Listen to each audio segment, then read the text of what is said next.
Chỉ số này ở kia xóa có một can khai mấy nôngឆ្នាំ2025chỉ môi năng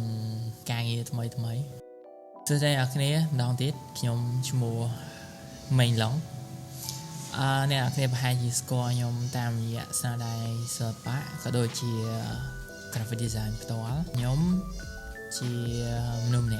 chơi chật bạc cả mấy nhom đang đặc biệt mấy rap nhóm rư có rap graphic design បណ្ដាបើសិនជា graphic design វាអត់ថ្មីទេដោយសារ graphic design គឺច្រើនមែនតើការបង្កើតថ្មីមានជាហោហាយរហូតដោយពីមួយទៅមួយចឹងណាតែសម្រាប់ខ្ញុំថ្មីហើយព្រោះសូម្បីតែការងារដែលយើងធ្វើក៏ដោយ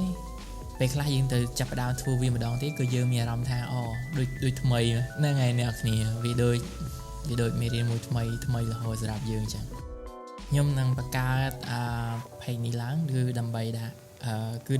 ខ្ញុំអាចប្រាប់ពីការងារខ្ញុំទៅអ្នកទាំងអស់គ្នាតាមរយៈការធ្វើវីដេអូដោយខ្ញុំគិតថាបើសិនជាខ្ញុំបង្ហោះវីដេអូនៅក្នុង long ad ឬក៏ account របស់ខ្ញុំផ្ទាល់ហ្មងគឺខ្ញុំមានអារម្មណ៍ថាដូចធ្វើបានមួយឆាអញ្ចឹងក៏ខ្ញុំគិតថាបើសិនជាខ្ញុំ set ខ្លួនឯងហើយខ្ញុំធ្វើសម្រាប់ page មួយនេះផ្ទាល់ហ្មងគឺខ្ញុំធ្វើតែវីដេអូទេចង់បង្ហាញវាជាវីដេអូជា workflow ក្តីជា process នៃ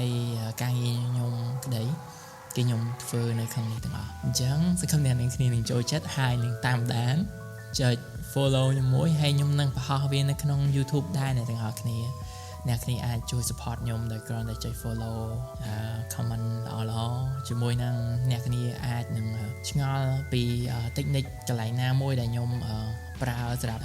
graphic design អ្នកគ្នាអាចសួរបានហើយខ្ញុំនឹងព្យាយាមបង្ហាញវានៅក្នុងវីដេអូអញ្ចឹងណាអ្នកគ្នាហើយពីខ្ញុំទៅគឺមានតែប៉ុណ្្នឹងទេសូមអ្នកគ្នានឹងចូលចិត្តវីដេអូដែលខ្ញុំបង្កើតពួកយើងនឹងជួបគ្នានៅវីដេអូក្រោយបាយបាយ